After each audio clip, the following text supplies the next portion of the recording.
Hey guys, welcome to Midwest Whitetail. Aaron and I just wanted to give you a little bit of an update on what we've been doing the last couple months to get prepared for this season. This is our first season with Midwest Whitetail. We are super excited. Got to meet a lot of the team members and, grow friendships, and that's really what this is all about.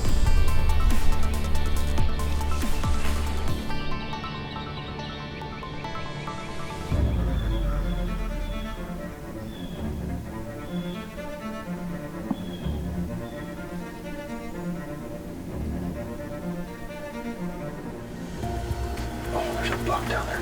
Big buck down there. Where? Way down there. He's coming up here. Dozer. It's Dozer. He's coming straight up here. Oh, that's a really wide deer. Really wide. I'm pretty sure that's Dozer. Can you see how white his head is? Snow white in between the antlers.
Welcome back to this week's Heartland Show. We have another good one for you guys this week. We're going to start it off with Aaron Deshaw.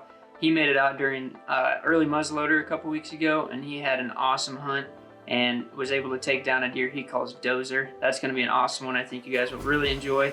And then we also have an update from Kane Gillette. He made it out this past weekend and had a really good encounter with a 3.5-year-old. And then we're also going to finish the show off this week with Dykstra. He's going to give you guys a hit list update.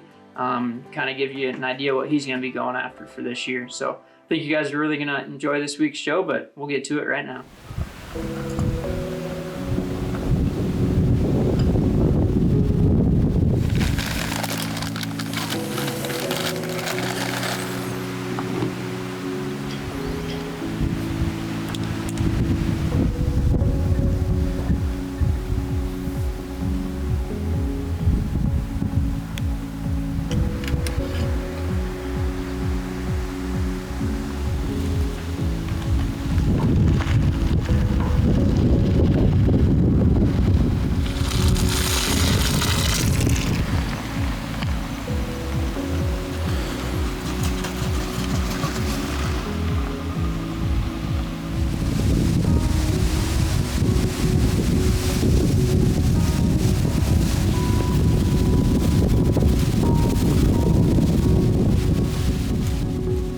Hey guys, October 14th here, first day of early muzzleloader season in Iowa, and Emerson and I are in a very familiar spot here over top of this beautiful alfalfa field. We're set up here in the redneck blind over top of this field that we call paintball, and it's actually shaping up to be a great evening.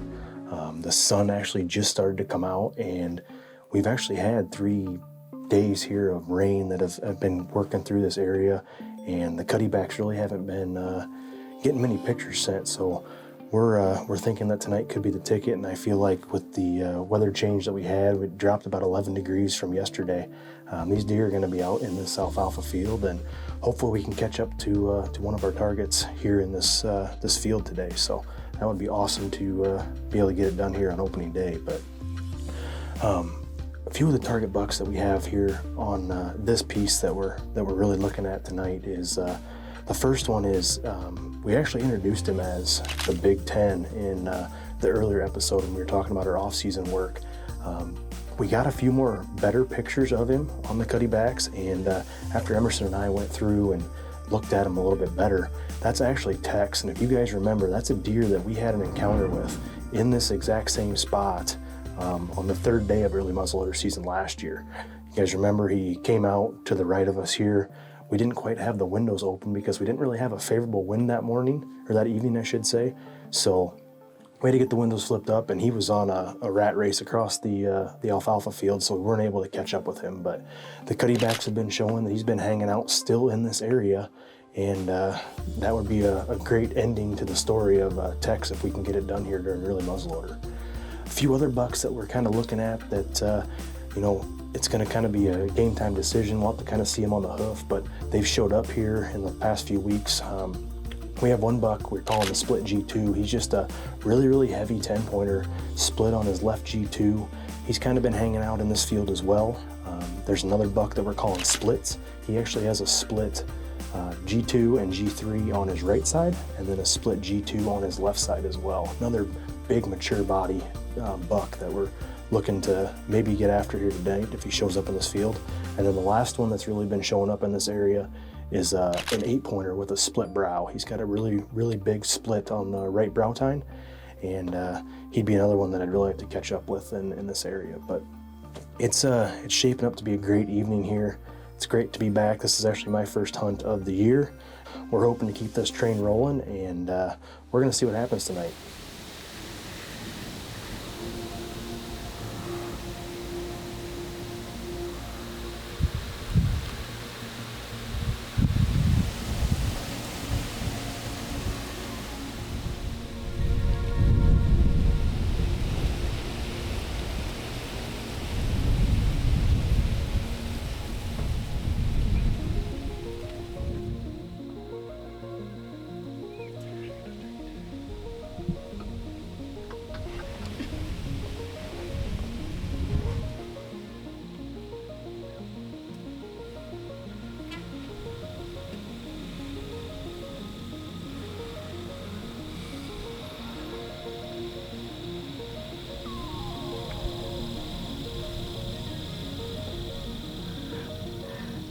Awesome to have a buck that close.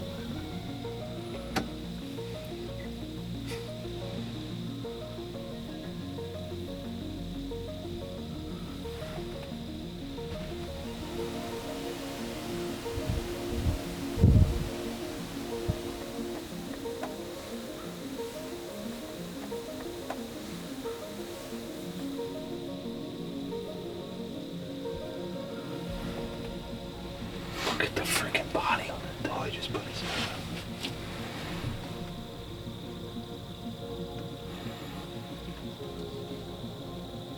up. I mean, just a freaking tank. He is thick. You imagine him and Dex stepped out here together and squared off. There's a good buck. Looks like an okay buck coming out over there. Oh yeah. For sure. That's what he's looking at now.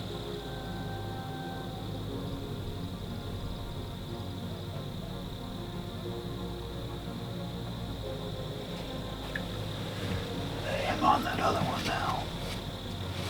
They're gonna squirt. Oh yeah, he is white, isn't he? Yeah.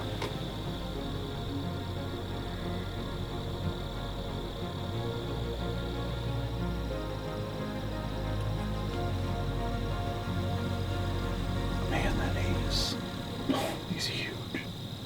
That's 111. His body is unreal. I know. Roll either way.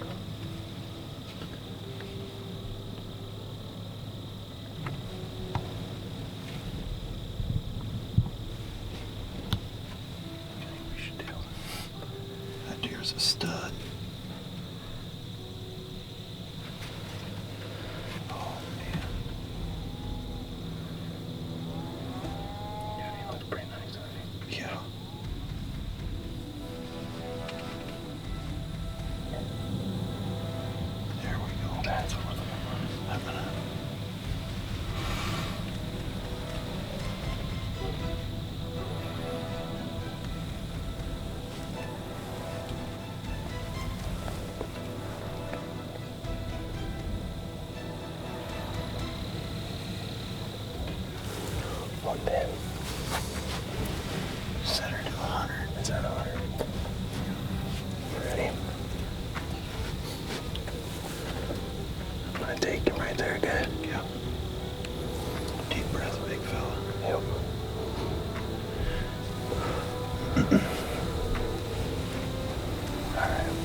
miss him? No, you got him.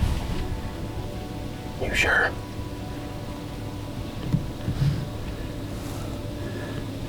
I'm almost positive you did. He hit the ground really hard. I couldn't see a shot with the smoke.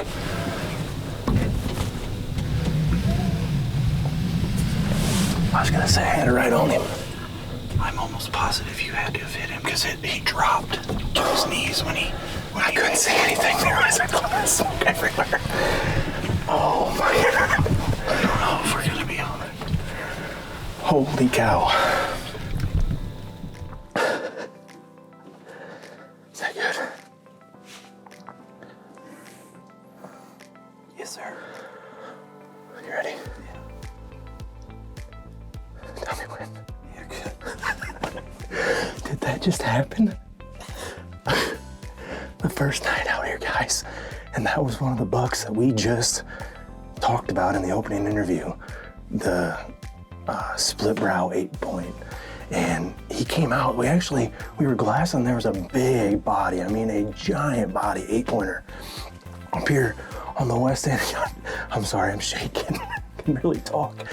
But they came all the way across the field and he picked up that split brow 8-pointer and they came right across the field and he kind of worked his way on the other side of this little hump that we have in the alfalfa field, and he came out and he was at about 125 yards, and I told Emerson and I had a little bit of discussion, and you know, he turned and he did exactly what we thought he was going to do. We thought he was going to follow that 8-pointer into the does, and sure enough he did, and he came to 100 yards, and I put the old Bushnell sight on him and let the old smoke pole eat, and I don't know, I couldn't personally tell after I shot just because there was so much smoke, but we'll have to look at the footage and see. I mean, he kind of hesitated there for a bit, and then he kind of took off and went to the north, and that was actually the side we were joking about earlier, that if we do shoot a buck out here today, that's not the way we want him to go, because it's gonna be a drag. But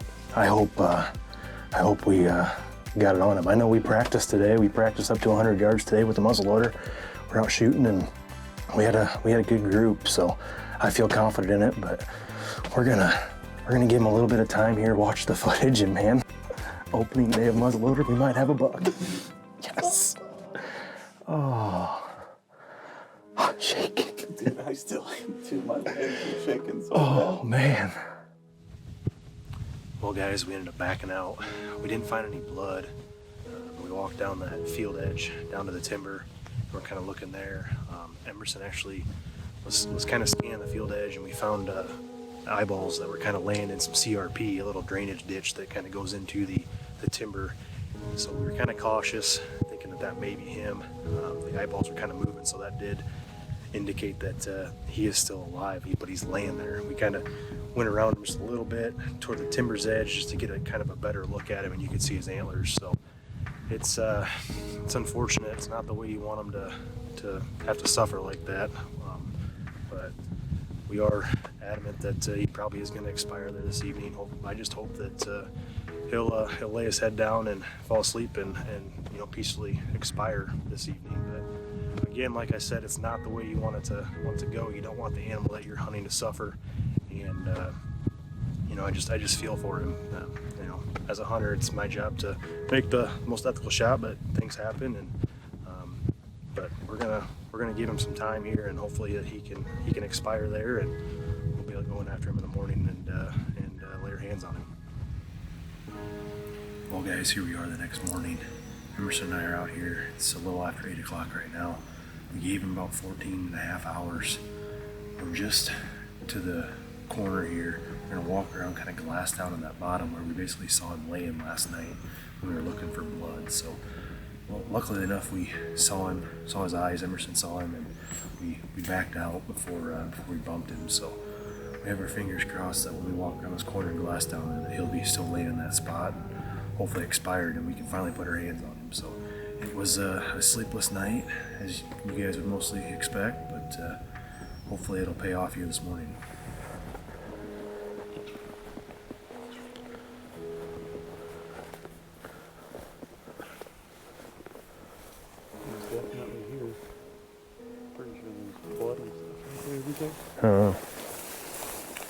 He was here. Yeah, there's blood here too.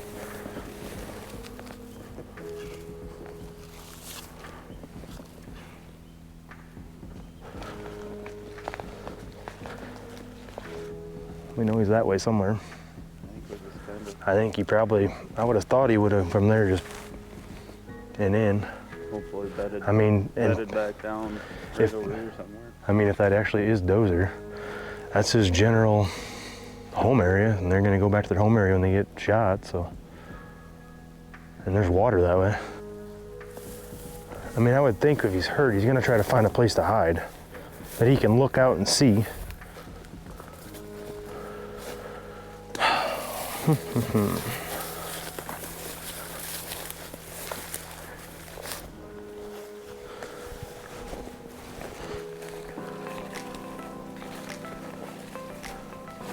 Reese, he's over here, buddy. He is over here. Yes, he is down right here. Oh my God. Oh, we did it. How did we find him? What are we? Are we a half hour into the looking for him? We found one speck of blood and he's right there. Dude, I was walking down this path and I just happened to look over or down and there's like a buck track skid and I'm like, I saw some more here and I just happened to look over to the right and there he is laying there. Dead in a doornail. Oh, yes. Heck yeah, dude. Early muzzy buck. We found him. Not the way we wanted to find him, but we found him. That's what matters. Holy cow, congrats, dude. That is awesome. I cannot wait to put my hands on that baby. Woo. A needle in a haystack. Oh, dude, those brows are sweet. Let's go take a look at him. Yes. Heck yeah, dude.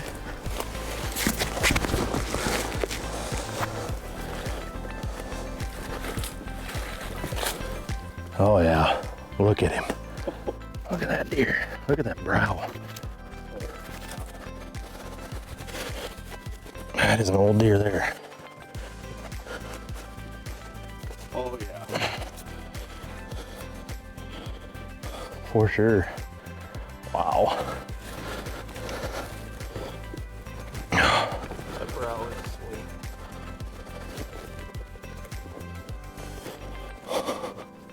Well, as you guys have just seen, we were successful opening day of the muzzleloader season here in Iowa with a lot of highs and a lot of lows along the way. Unfortunately, we had technical difficulties with the recovery interview, but still wanted to share the Dozer story with you guys. He's just a great, as you guys can see, he's just a great mature 8-point with a split brow, super wide with good mass and good tine length as well. You know, this is a deer that we had history with last year, so, you know, going back to last year, our cutty-back camera showed him early on, putting him kind of on our radar. You know, at the time he was a 4.5-year-old deer and a buck that we really wanted to make sure that we laid our eyes on and determine whether we were going to harvest him or try to give him another year. But lo and behold, on October 14th of last year, opening day, he appeared and he was actually a 10-pointer last year. And ultimately we decided to pass on him as we were after other mature deer at the time, and that would actually be the last time that we saw him that season. After the season, we were reviewing footage and going back through our cutty-back cameras. We were actually able to determine that his core area was actually in the northeast side of our property, and the piece with that is it actually comes and butts up to the neighbors, and that's kind of where we had determined that he was starting to live and, you know, taking and expanding his home range during the rut into that property, and ultimately why we didn't end up seeing him the rest of the season. But, you know, fast forwarding to this season, the anticipation was super high that we would get him back on camera and you know, see what he turns into as a 5.5-year-old. And lo and behold, on September 15th, we actually got our first cutty-back images of a buck that resembled Dozer. This year he was just a regular mainframe 8 with a split brow, and we weren't 100% certain that it was Dozer. There was similar characteristics along with the same core home area. So another deer that we really wanted to hone in on and ultimately see in person to determine if that unique forehead patch was on this deer. And then we actually ended up getting another photo on October 10th of him, 4 days before the season. He reappeared in the same general area, and that's actually what really pushed us to go into that redneck blind and get after him on that opening day. So he came out in that same general area. He kind of met up with that 8-point as you guys saw on the thing, and he actually worked his way across the field, and he actually came in within 100 yards, and we were able to get a shot on him, and the rest is history. But super excited, first muzzleloader kill that I was able to have, and be able to share that with you guys is just awesome as well. And I can't wait to see how the rest of the season unfolds. We have a lot of other mature bucks that we're going to be after here during bow season, and like always, I just want to thank you guys as viewers, and appreciate you watching Midwest Whitetail.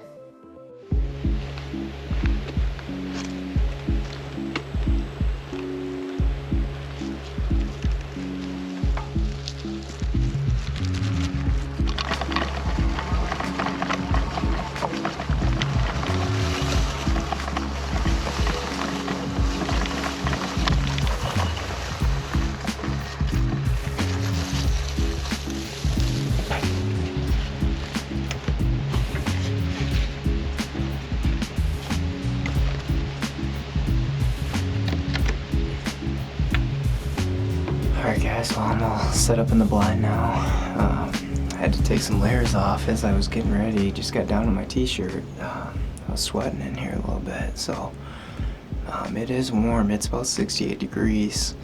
And we've got this is another front blowing in. We've got a big weather system coming in here this week. It's gonna bring lots of rain. I typically have good results when it's just a change in the trigger in the pressure like this. So I'm not saying deer are gonna move like crazy tonight, but it very well could be enough of a trigger that it gets them up on their feet. The main reason I elected this blind tonight, other than it's really a great win for it, was I think with it being warmer, I think green might be back to the preferred food source. So if not, we've got the corn, but there's been quite a bit of daylight movement in this plot here. So I mentioned that there's kind of a unique story on some bucks here that I wanted to talk about. So first and foremost, there's a really mature 9-pointer that's been used in the farm here consistently for the last month. And he would be my #1 target tonight on this spot. I haven't named him. He's got one really good brow tine. The left side's a little stronger. He's kind of a big lefty. I think I just named him, so I'm gonna call him Randy Johnson from today on out. We'll go with Randy Johnson because he's got that strong left side, and he's just a big bodied buck. So he's gonna be my #1 in here tonight. After that, there's a buck that showed up this morning for the first time, and it's pretty unique. I don't even know what he is. I think he's a mainframe 10, but he's either a 12 or I'm not sure how many points he's got, but he's got it on I believe it's the left side. He's got an inside point, a nice split brow on that side as well. Just a real mature, heavy horned antlered deer. And what's cool is last night, it was a 1.2 miles away here, straight south about where I'm sitting. I got a picture of him on my permission farm across the road on the farthest north point of that farm. And that was at 7:04 p.m. I believe. We'll show you guys. And this morning when I woke up and checked the cutty links at 5:49, he was hitting this scrape right out here in front of me, on the other side of the standing corn here. So pretty cool to see October 21st that he covered that much ground. Pretty cool to see and track. The cutty link system made that easy, and it's cool on Onyx to see exactly how far that is. So he would be the #2 target tonight, and outside of that, I don't know of any other. I guess there's probably one other mature deer I'd take a look at, but other than that, that's all I know of here on the home farm this far. So I'm gonna settle in and hopefully we get to see some deer tonight.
Well, we're down to probably our last 10 minutes here.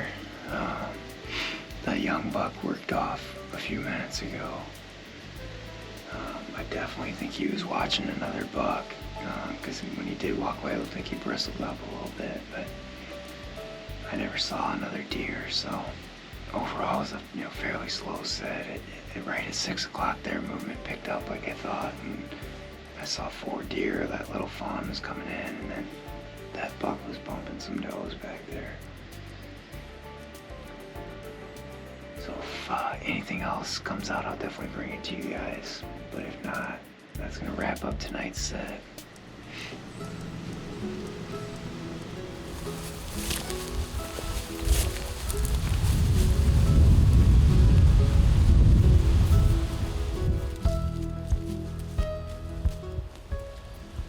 Welcome to Midwest Whitetail, the Heartland. It's October 14th. It's been raining pretty much for the last 2-3 days. Finally moved out of here this morning. So we came out here tonight. It's still low 50s, like 53 degrees. Once in a while the sun will peek through, but we're hoping now that it's finally drying out that the deer will be up moving. We're out on the home farm, the one that Lazy Boy is on. Bad part is we don't got any pictures of him this year, so we're kind of figured he must have got killed last year or died over the winter, and we just didn't hear nothing about it. There's 3 other deer on this farm that we wouldn't mind seeing, though. There's one that we call Hank. He's a really big body deer. We know he's really old, like 6.5 years old. Not a huge rack, but not a bad rack. Then we got another one that Matt calls Angry because last year we had him wipe out the decoy on us. We'd like to see him too. Then I got one other deer that is really tall. G2s are really tall. They've got really tall brows. We call him Tall Boy. We've been running cameras on a couple other properties too. One's an ag farm that has very little timber on it, one big row of trees. We're basically figuring that we're gonna have to hunt that one mostly with using the soft side redneck after the corn's picked. We figured it would be really good for decoying. We do got a ladder standing in one of the trees, but we figured it'll be a lot better once the corn's out. It's got a couple deer on there that we wouldn't mind laying eyes on. One's got really tall brows, real tight tin.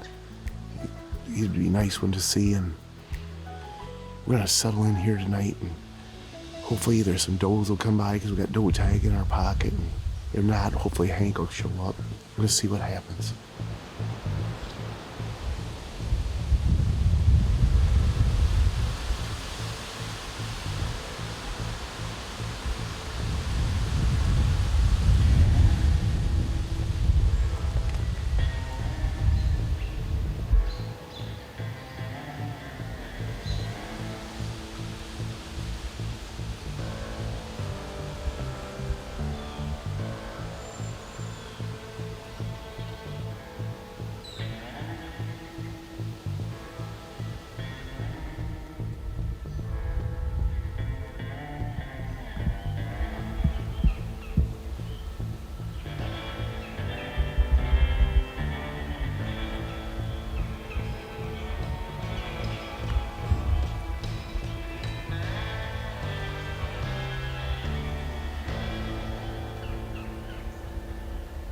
Well, we're down to about the last 15 minutes of shooting light. The conditions were perfect. We don't have that many stands on this farm for a north wind, so we were limited on where we could sit.